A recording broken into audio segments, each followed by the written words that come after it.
asalaamaaleykum maa ngi jégalu ci retard bi aussi parce que xam nga il fallait dernier réglage yi ah saafonteeg soppe yi musiciens yi xam nga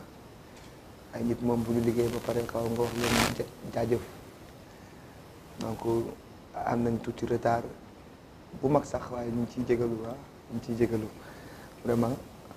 maa ngi leen di siyaar yi ñëpp di leen ñaanal jàmm day wax ni vraiment kontaan naa trop gis naa ni xam nga connecté ngeen ci YouTube bi seetaan Wally Ballago Seck Western Time you know jéem nañu nag tàkkale nañu xam nga ak suñu mbokk xarit am di jàmm ñu ci àndal sponsor yi dinañ ñëw ci ñoom léegi Gambian people Sénégal ñëw nañu vraiment ça a été belle c'était une belle fête maa ngi leen di siyaar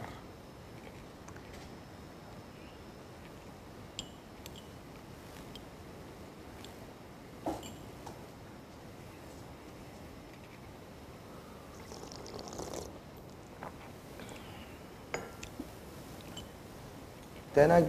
bi mooy nekk mooy première fois may nekk ci YouTube bi di ko def live di jàkkaarloog soppe yi di waxtaan ak ñoom tu vois bon ce sera une première fois et je pense que je vais faire de mon mieux pour affaire bi jaar yoon daal xam nga donc ku ne xam na ni man Wally seen soppe xam nga ni ay borom teel la aw ma notion bi ci lu jëm ci côté digital lu bëri definitely j'ai pas honte de le dire et donc j'essaie de perfectionner aussi parce que xool nañ ba xool ni mënul ñàkk bokk na ci liy dimbali artiste donc il va falloir moo koy jox suma temps tuuti vraiment nekk woon lu ma focus on mais bon d'après soppe yi fans yi am di jàmm yi li ñuy réclamer il faut ma ci nekk man nag j'ai pas honte de dire que je suis pas trop digital net ak yooyu xam nga yéen a ma gën a xam donc dinaa essayer parfaire affaire bi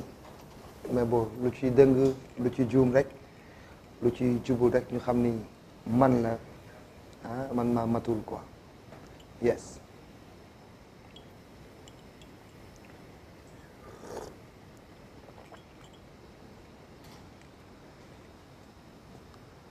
bon je pense que je vais Cheikh est-ce que doo ma fayal ventilo bi dafa mel ni ñu ngi def kii seen contact yi daa bëri nag de moytul juum de moo xool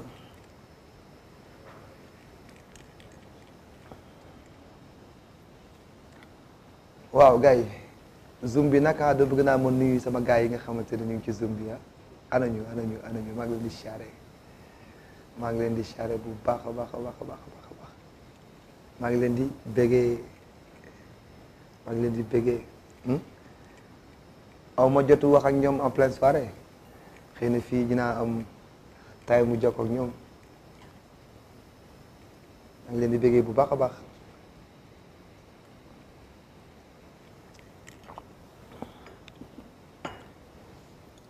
gars yi Gambie bi amoon na coono vous savez Wally moom ay yëfam moom xam nga dara du ci yomb mais yàlla def nañ ko ci bisimilah jeexal ko ci alhamdulilah maa ngi ñaan képp ku fi ñëwoon rek nga ñibbi ci jàmm dara bañ la jot ñu bàyyi fi jàmm d'autant plus aussi bu ñu demee Dakar fekk fa jàmm incha allah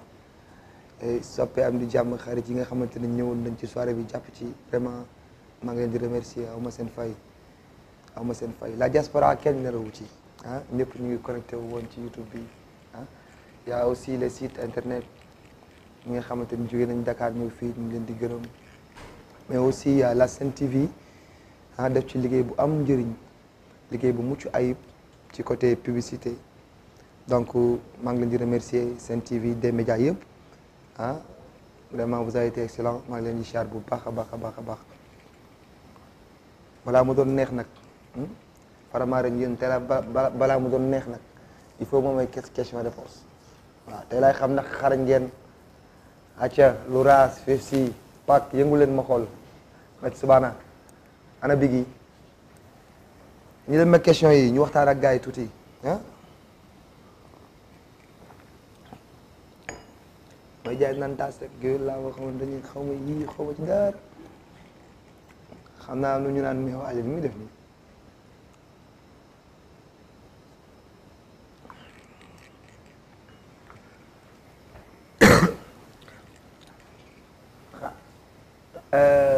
ku laajte sama ba large yi waaw mais lii tubay la rek ah tubay la rek du dara you know c'est normal indi naa fi sol naa fi pain du ma ne maa ko fi indi sax parce que maa ko fi indi day bañ sax am ñu frustré wu mais bon indi naa fi style yu bëri ah Sénégal fii mais nag lii du dara tubay la rek mode la tubay la ah ku mën a sol ku mën a sol bu ndaw kay bu seere xanaa boo solee bu yëmbax du garaaw gis naa benn copie collé bu ñu def maak président xaw ma su ma juumul Corée la quoi ah Biggi président bi nu mu tudd Kim Jong Un ah donc gis naa benn copie collé bu ñu def foofu maak moom waaw moom moo sponsorisé ah mais maa ko dàqale nag parce que man sama bos moo ëpp you know man xam nga taay fin laa bu moo ko solee dina nice waaye moom tuuti xaw noppi sax wala bu ñu yónnee missile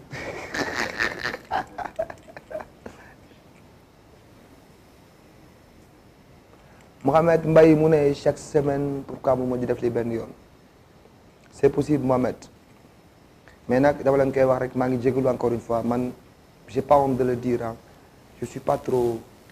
digital ak net yaa am gën a xam parce que liggéey bi day metti en plus damay xat loolu nekk ci lijjanti bi ah vous savez gars yi dama am staff bu jàmbaar rek ah mais affaire yi c'est pas évident parce que showbiz bi fu mu nekk nii musique bi ni muy doxee nii ah ñun on est seul xam nga dañu am tuuti jàppale rek mais xam nga wàllu yu bëri war woo nekk suñu yëf dañ ñu ko waroon doxal mais boo xam naa ne di ngeen comprendre mais dinaa essayer nag comme fan yii Dakar moom tëjuwaat nañu pour 1 mois dinaa essayer ci 1 mois yi même bu dee ñaari yoon la wala benn yoon ma defaat ko donc dafa dépendre rek ci équipe digitale bi Faramareen alors Fefs yéen a ngi may dégg Pâques kon bon des na ci yéen et merci encore parce que xam naa ni da nga ko bëgg rek parfaire Mohamed moo tax ngay wax loolu dinañ ci bàyyi xel bu baax a baax a baax a baax.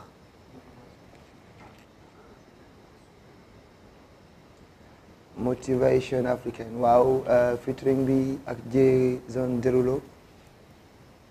clip bi pare na lépp pare na suma featuring ak Chris Brown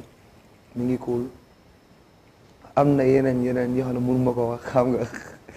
ah yéen a ma gën a xam surprise bi mooy loolu ñi ma ci àndaloon di ay jàmbaar vraiment di ay guerrier ku ci mel ni Abraham ah ku ci mel ni DJ Dola ku ci mel ni Youssef ku ci mel ni Jagoro Mohamed Seck xam nga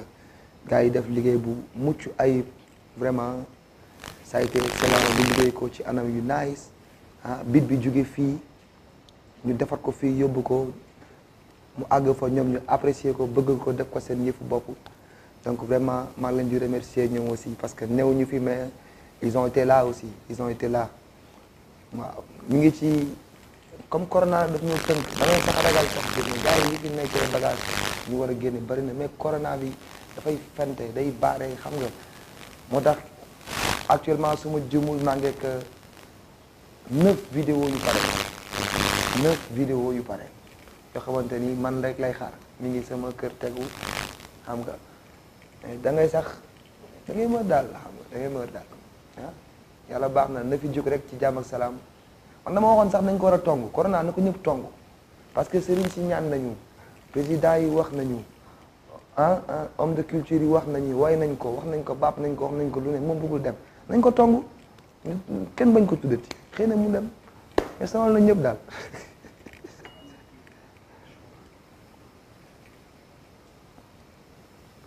waaw ni ma dundee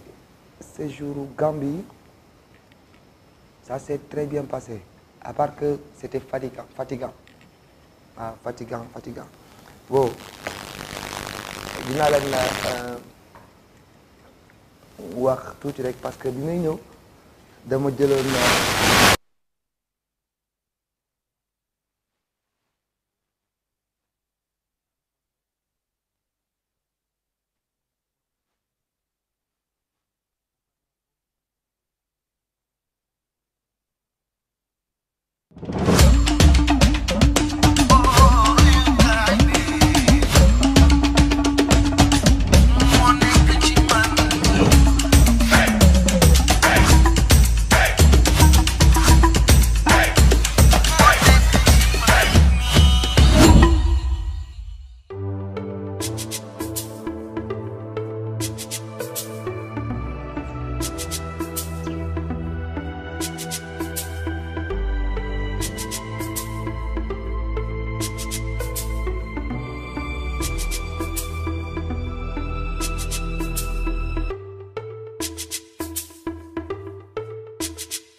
dama liggéey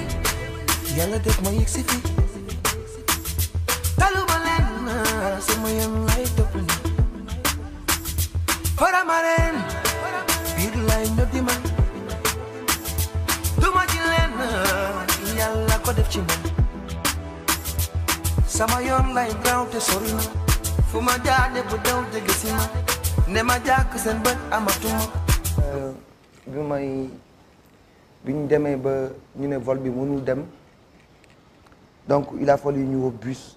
parce que bi ma ñëw dama fekk samay xarit sama am di jaamu ñoo xamante ni man maa leen taxoon a jóg ku ci mel ni ñoom Badou Cenko sama sister Tike Ndiaye ak ñeneen ak ñeneen ay ñi nga xamante ni ay actrices la ñu ngi def ci ay séries comme ku ci mel ni Ndeya nekk ci série Infidèles fekk ñu bëri daal ñoo xamante ni dañu ñëwoon pour engouement bi ñëw vol bi demul donc dama mujj woo bus boole kook suma manager mu yóbbu leen man ma delluwaat suma kër ci même instant bi il faisait 22 heures et quelques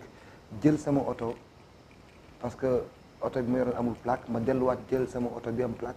pour daw si ñëw Gambie ma ñëw ba fii jaar Farafenni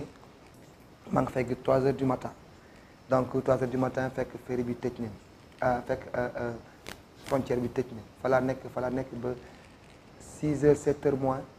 ma leen di gërëm bu baax a Farafenni ñi nga xamante ni ñoom laa fa fekk mi homme de loi yi ma pare ndeysaan ñu toppatoo ma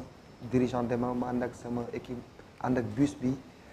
daal di jël yoonu Farafenni bi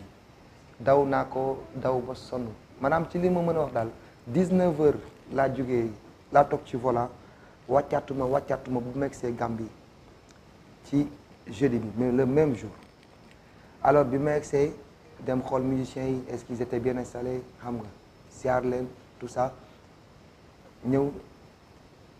suma hôtel bi ma egsee hôtel aussi noppalu tuuti ba ay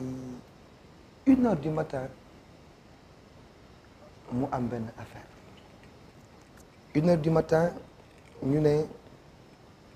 dafa am ñu may seet ma ne ñeen ñoo may war a seet waay ñu ne dafa am ay homme de loi yi fi ñëw di la seet ma ne lu tax ñu ne ma parce que en 2018 da nga amoon benn contrat boo signé woon xaw ma 2019 ak benn promoteur X j'ai pas besoin de citer son nom man fàtte naa ko sax ma leen waaw may xalaat di xalaat ñu wan ma contrat bi ma leen ouais lii maa ko signé woon alors biñ koy signé ñu ngi ko signé ci ay clause yu leer naññ ñu bind ko en bon et due forme le gars il devait verser un montant de 400 millions lu ko jëmee ci Gambie ak Bercy jouer Gambie comme ni may defee Gambie def Bercy ñu bind ko mu ànd ak équipe bam ñu ñëw ñu am ay témoins mu signé alors il s'est trouvé que mu ne ma dafa am ay partenaires et puis en plus fii booy ñëw génne xaalis ci banque bi il faut nga wan leen këyit bi tax nga koy génne ma ne ko ok mais du ma la mën a jox këyit bu ñu bind noonu tant que amul dara lu ko symboliser. sama manager ñëw ñu koy wax Fantasy bi fii ci Gambia mu ñëw ñu toog ñu waxtaan ak équipe am topp na ci ñaari fan di daw billahi wallahi wa taalaahi après ma xool mu nekk jeune bu bëgg liggéey ànd ak équipe am te it ma xam ci benn jigéen ko xamante ne ñu koy wax Anna di doom ci Fatou Ndiaye mu ne ma wàlle jàpp ci ma ne ko amul problème bi mu ñëwee mu génne 10 000 euros def déposit ñu bind ñu ne joxe na 10 000 euros déposit mi ngi dem wane këyit bi ñu ko bindal ak partenaire mi ak banque bi débloqué xaalis bi comme ça ñu mun a am prétexte mu mun a am li mu wane pour ñu defal ko virement ak sponsor yi mu wane ba ñu bindal ko ñu ni ci këyit bi ne ko nañ leen wan këyit bi léegi bu sob yàlla man li may wax dafay leer ñu bindal ko ci këyit bi ne ko dans 2 mois su fekkee 150 et quelques mille euros bii nga war a verser pour account Gambie verser woo ko contrat bi dafay nul li nga joxe da nga koy perte mu d'accord ko ànd ceeg ay nitam ñu signé alors 2019 ñuy toog di xaar waa ji tey suba waykat boo ko xasee ba tënk ne ko date bi jël naa ko maa ko moom alors yow pénalisé nga ko soo ko jëlul affaire moom nga yàqal bon ma jàpp ñu peut-être waruma ko jouer xëy na wala booy xëy na dafa nekk ci tolof léegi Wally Seck ñëw na Gambie ñëwati Gambie lu bari yoon un bon jour ñëw ne la ok da nga war a ñëw dafa am 10 000 euros bu ñu la joxoon moo remboursé ma leen mais ça pas yéen ñi ñëw di ma seet si du gis ngeen kayit bi luñ ci bind ñu ne ma waaw yaa nekk ci dëgg ñi fi ñëwoon ñoom wax loolu yaa nekk ci dëgg waaye foog nga dem ba fële man leen waa baax na dinaa dem sérieusement parlant ma nelaw yeewu jékki-jékki gis ko affaire bi sur la une mu garaaw lool ku ne di wax mais comme baaxoo ma wax ak tontu ma daal di jàpp sama njàmbur dem liggéey te xam ni 10 000 euros fu ma fekk fa la may bàyyi ma woo suñu avocat bi nekk fii mu daal di bind këyit def lépp li ko war yëkkati 10 000 euros jox leen ne leen léegi ok yéen a ko joxe woon man Wally Ballago Seck mayaat naa leen ko te yàlla xam na ni waa jooju équipe bam ñu ngi may seetaan bu ñëwoon ne ma ah man de maa la bëggoon tëgg waaye damaa toll ci diggante li ma joxe woon soo ma ko billaay bu ma ko ñaanee ma may ko barki yonent bi waaye nag ni mu ko defee moo xaw a ñaaw d'autant plus que on sait tout parce que fii àdduna la yëg nañ lépp ñi fi jot a ñëw ak ñi wax demal porter plainte ak ñi ko boosté li xew yëpp yëg nañ ko waaye nag bu yoon jeexul waxu sil du jeex man moom ab gaynde laa te xam nga I don't care lu bëri man du may branler bu ngeen seetloo jour soirée bi 1h et quelques du matin nan ngay indi leen nit plainte dirigeant de ñu la nee ko jël leen ko mu ñëw wuy si à 1h30 du matin mel ni kuy jël si criminel mbaa reykatu nit mbaa kuy jaay lu bon c'était honte nga xam ni am na lu diis kon lu nekk ci suuf di booster mais bon yàlla def na ci ndox mu sedd ñu jàll ci ñu passé ma yëkkati 10 000 euros jox ko c'était pour éclaircir parce que am na rumeur yoo xamante ni bu amee du lépp ngay tontu sax waaye nga leeral nit ñi que y a des autorités yu ne fii ils ont été responsables ils ont su que vraiment lii nii déjà jarul muy dem ñu koy yóbbu fu mu agul def seen liggéey ni mu waree macha allah donc ça s'est bien passé Wally Seck demul wuy ji police deewuma fenn maa ngi fi toog noonu laa bindalee avocat ñu ànd ak sama équipe dem jox leen 10 000 euros yi basta ma dem jouer sama soirée léegi ñi nga xamante ni nekk ñu ngi ci ron di pousse pour yàq aider da ngeen di am gàcce parce que I'm strong I don't be afraid du ma bàyyi man du ma bokkuma ci ñi ñuy xoqatal ñu man Thione sama baay am na yoo xam ne you know da nga ree tas et puis li gën a neex nag kaay te Sénégal tey ma wax leen ko doo bëgg tey ñu waxtaan tuuti ci pas Wally Ballago Seck mais ci jëmm ji c'est très très important gars yi war ngeen xam ni man maa gën a ragal ci àdduna ragal maanaam bugguma gàccee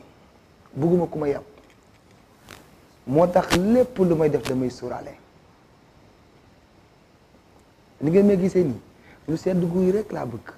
bugguma dara lu tàng moo tax du ma jéem a dugg ci dara maa gën a weex neige li may def làqatuuma ci je gagne bien et honnêtement ma vie alors j'aimerais bien aussi préciser que yéene ak yéwén wala tabbe bokkul ak bari lee c'est diamétralement opposé foofu nag laa koy bis ñu changer débat yokk ci leneen lu daal jox la ma beneen question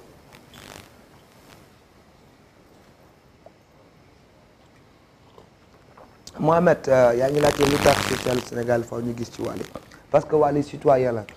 citoyen bu citoyen yi sagal citoyen boo xamante ni citoyen yi ñoo ko sagal waaw man su ma waree xëccu international te man national ma amul njëriñ man li ma Sénégal defal ak fi ñu ma yóbbu ak fi ñu ma teg macha allah vraiment macha allah ñoom ñoo ma def ni ma doon gannaaw yàlla ñoo ma dooleel ah ñoo ma bëgg ñoo ma teg fi ñu ma teg donc li nga xamante ni jëf la boo xamante ni ñoom defal nañ ma ko as tuut xanaa bu ma goree war naa ko mën defaat ci ñoom ah du dara et puis dama judd fekk sama papa di ko def sama yaay di ko def ah bon c'est tout à fait naturel c'est naturel c'est naturel defuma ko pour politique defuma ko pour bëgg lenn defuma ko pour aura defuma ko pour dara dama koy def naturellement yàlla xam na ko mais attention yii nëbbu sax moo ëpp yi feeñ yàlla xam na ko mais léeg-léeg am na yoo xamante ni faw mu feeñ parce que tôt ou tard dafay feeñ déjà c'est pour permettre à un Biggi mu am fitu am jobu def à un Louraas à un Fefsi ñu am fitu def pak liggéey kilibam am fitu jël ci 100 000 def ci te yàlla tax donc loolu rek moo tax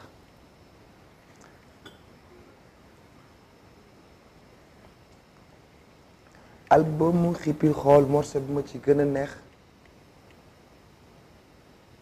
sérieusement environnement mooy suma morceau man parce que beneen Wally la et man en tant que mélomane bu weesoo woykat bi man boobu daf may daaneel definitely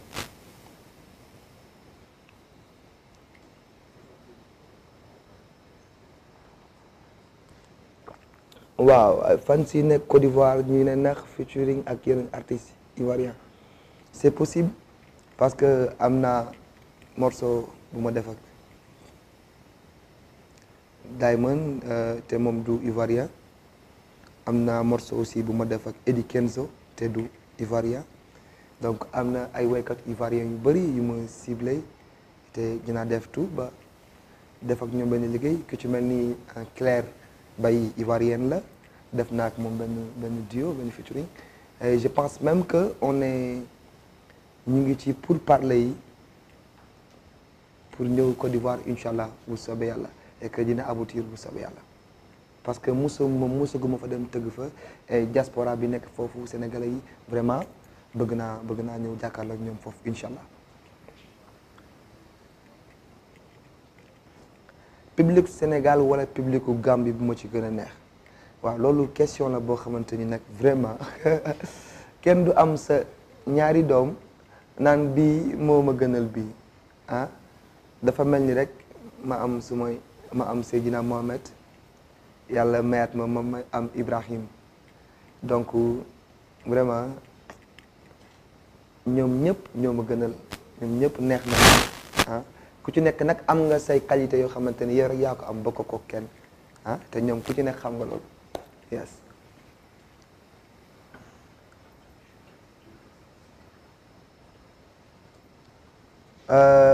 Soo mënee répéter question bi s'il vous plaît.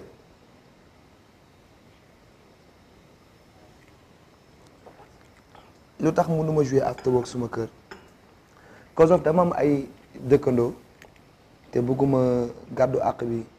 te comme ci Faramareen building bi dafa am benn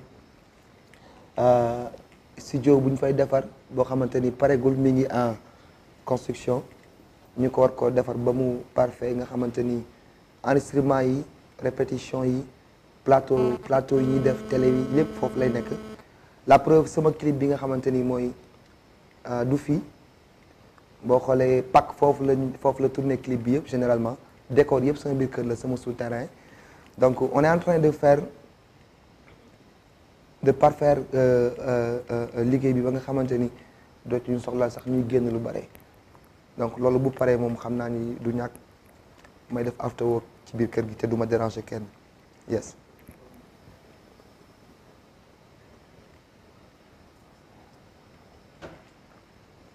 waaw sama yaay Kumba Gawlo su ma gërëmee war na ndax moom yàlla dafa dogal man maa ko bëggal suma bopp ñu dëkkandoo woon Jili Mbay ah te dëkkandoo boo nit ki balaa nga koo xam rek ngeen dëkk muy jigéen ju maandu jigéen ju yem fa mu war a yem yàlla xam na ko ah jigéen ju am diine parce que am diine weesuwul ñi nga dëkkal doo ci tooñ kenn doo ci xuloo kenn te saa boo génnee doo wax dara lu ñu naan ay waay li mu waxati kawteef ah loolu boo respecté doomu adama rek respecté nga yàlla nit la boo xamante ni aussi ku gëm li muy def Sénégal yëpp seetaan ni àdduna ñëpp seetaan nañu waaye waajuram gërëm nañ ko ñëpp nangu nañ ñi am na Coupe d'Afrique boo xamante ni dañoo toog ba ci yàgg gis Coumba Gawlo dox sigil Afrique yëpp ah mu am une voix extraordinaire tey bu yàlla dogalee ndog-ndog ñëw man du ma wax sax décroché na dama naan décroché na pour l'instant parce que yàlla mën na ñëw ak ay mbiram nous on a besoin de Coumba Gawlo on a besoin d'elle on a besoin de notre très chère maman ah de la diva moom man maa ko war a gërëm parce que moom moo ma bëgg su ma gisee moom bébé la may wax fiston ah ma koy tooñ vraiment ana sama goro ana soxna ne ko naa ko dàq maa jël place am muy nit ku naturel maa ngi koy ñaanal gudd fan ak wér ah lii léegi mu jeex teggeeku te bu teggeekoo moom du ñëwaat de ñun ñoo koy jëli bu soob yàlla ñun ñoo koy jëli te bu soob yàlla yaay booy ñëw naa ba TFM yaakaar naa ni wax nañ la ko répétition tënk ma toog ba 18h moins te musicien nga waroon xaar fale ma dem liggéey waaye yow su ma sañoon wax dëgg yàlla loo ne rek ma ne ci dinaa la seet si I love you mommy mu ne sama featuring de rêve non awma en ce moment awma featuring bu ma defati rek dafa war Wally Seck la sénégalais yi la ñoo ko def ni mu war a mel mu mel noonu da ko war a dem defi après liggéey la ñun ñëpp ñu jokkante mais rêve non non daara jommuñu peut-être que bu album bi génnee bagage yi génn dinañ xam ni dara jommuñu awma kenn ku ma rêve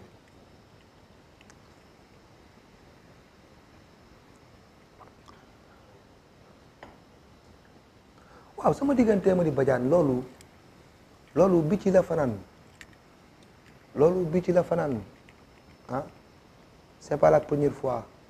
Eumeudi daal c'est Eumeudi moom ah c'est un Wally fini ah est-ce que xam nga Eumeudi mos ñu toog ñaari fan yu ñuy werantewul moo ko waa Sénégal dañuy werante ba tegante dënn parce que moom bu sañoon waxuma la su sañoon kenn dootul way bu sañoon man rek maay dox mais loolu nag nit ki su ko melee ci yow ah amuloo fayam waaram daan yëpp mel ko ci man soppay xarit am di jàmm mais nag ma di dañoo séq solante tubay mu sol tubay mu tubay bu neex ma mu leer ko ni amul ma ko benn njëriñ boobu doonu ma waykat doonu ma dara ma war a génn mu war a génn billahi mu dugg ci néeg summeeku jox ma naa ma gaawal dama war a génn ma koy daw 2 semaines su ma gisee allo yow bak si juwaa su ma jàppee ak ni mu waxee xam nga mu nit koo xamante ni il est extraordinaire ñëpp mën nañ ko seddal il est extraordinaire vraiment je l'aime beaucoup Badiane c'est mon ami waaw Ousmane Camara c'est le Baye Fall mi ngi Ramadane il est tout le temps ici la preuve léegi rek bi may dugg ci oto bi ndeysaan bi may dawal di ñëw maa ngi sama xel ci moom ma ne fàtte naa cachet Ousmane de ci sama xel ah nit la boo xamante ni ba nii may wax ak yow nii neewu fi mi ngi États-Unis mais cachet mi ngi koy jot nit la boo xamante ni ba nii may wax ak yow nii bu ñu joué day woote lii d'accord ma lii d'accord naa ba nii may wax ak yow nii groupe bi luñ ciy dirigeante dafay décider alors dafa dem États-Unis parce que nit la boo xamante ni challenger la dafa jëlay engagement yoo xamante ni yàlla moo ko teg mu nangu ko di xale bu am jom yàlla dogal mu dem États-Unis ànd ak doomam doom ji wéradi ñu ngi koy ñaanal jàmm yàlla nga koy may tan yàlla na ko yàlla may guddi fan ak wér ak jabaram jooju nga xamante ni mooy Adja jàmbaar donc xam nga Amérique du noonu ay papier boo ko fi signé def yi nga war a def il faut nga toog ba ab ba jot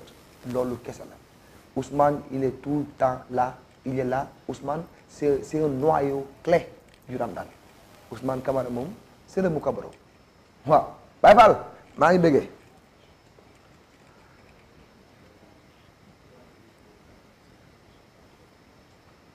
waaw am na nu kii koy laaj nu mu tudd waa kër Youssou Ndour yi naka la ñu gisee ah Ndiaga Seck waaw Ndiaga maa ngi lay siyaare waaw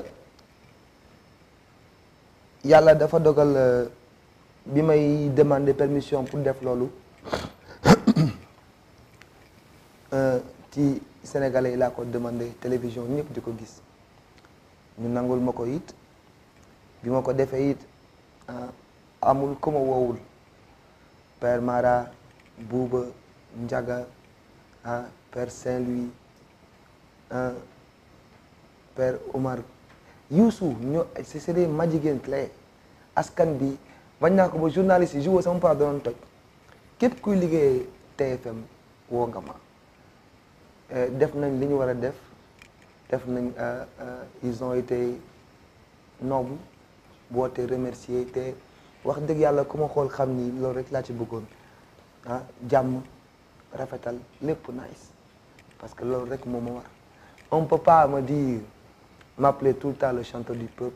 alors mooy ñëw di def naka suru noonu dama war a def rek li nga xamante ni mooy li nice nit laa nag mën naa di juum je suis pas parfait du tout mën naa dëkkee erreur mën naa di tooñ waaye rëyu ma wax maa ngi jégalu parce que nit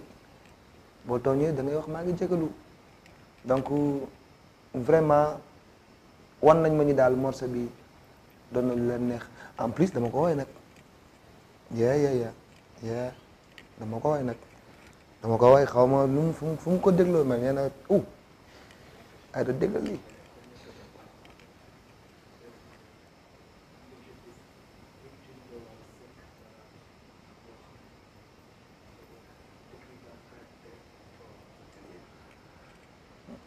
Louras il faut ngay répéter question yi bu bari parce que man lii c'est pour la première fois moo koy def bul am rouge complexe waxal waaw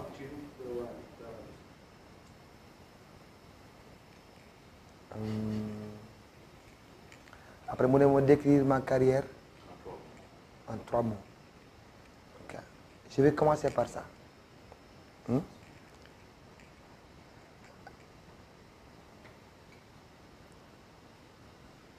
je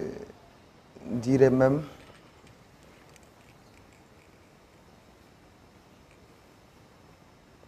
je veux une carrière honnête, équitable,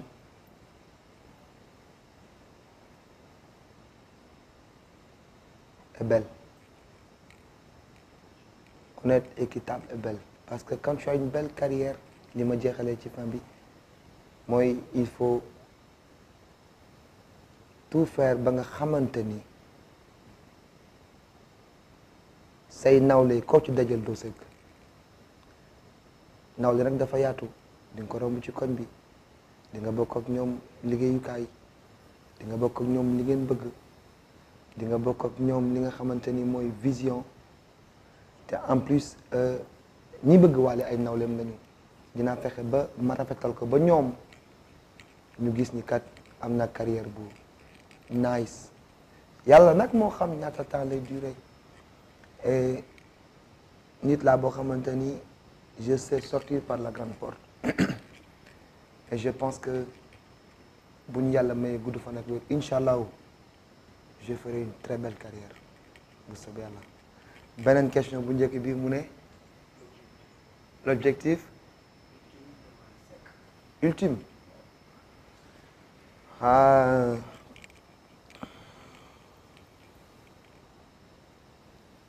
c'est d'amener la culture sénégalaise trop loin et ouvrir la porte à des chanteurs sénégalais je peux dire même africains waaw parce que aussi même chaque fois loolu la ñu doon jooy buntu yi dafa tëju buntu yi dafa tëju waaw am na ci ñenn ñoo xamante ni li may wax xam nañ ko ndax jot naa ci waxtaan ak ñoom du ma tudd tur parce que cat dafa gaaw mais sama rêve bi gën a rëy bëgg naa nag ubbil ay buntu ay waykat sénégalais waaw buntu yu rëy rëy incha allah.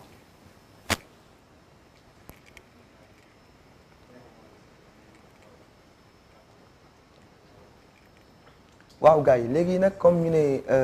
il faut que ma tënk ndax heure baa ngi jot donc maa ngi leen di waxati rek jaam laa kese seen soppe bi matul nag erreur moom maa ko dàq waaye nag dinaa leen wax tout le temps rek su fekkee wax naa fi lenn loo xamante ni waruma ko wax rek maa ngi ciy jégalu bu baax a baax a baax a baax a baax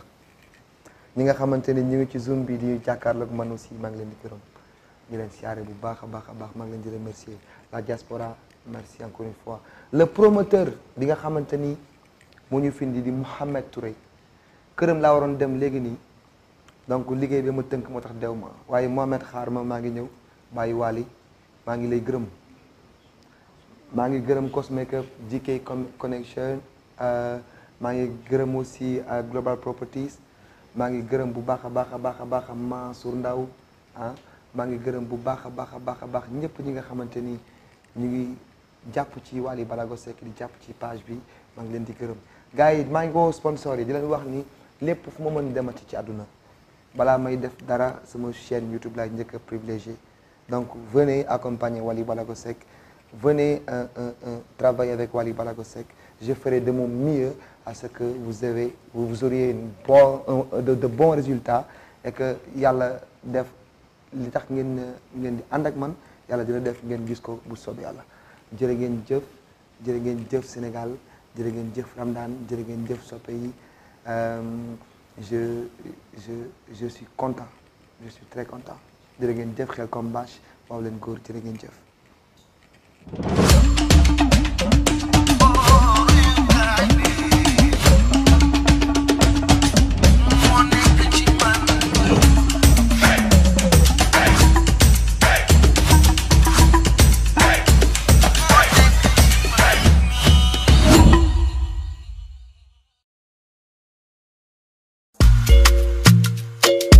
You've been struggling with poor internet for years, haven't you? You spend a fortune on data weekly and still aren't getting your money's worth. Well, we believe you deserve better. We believe you deserve DK Telecom. Yes, you heard me right. DK Telecom. DK Telecom is a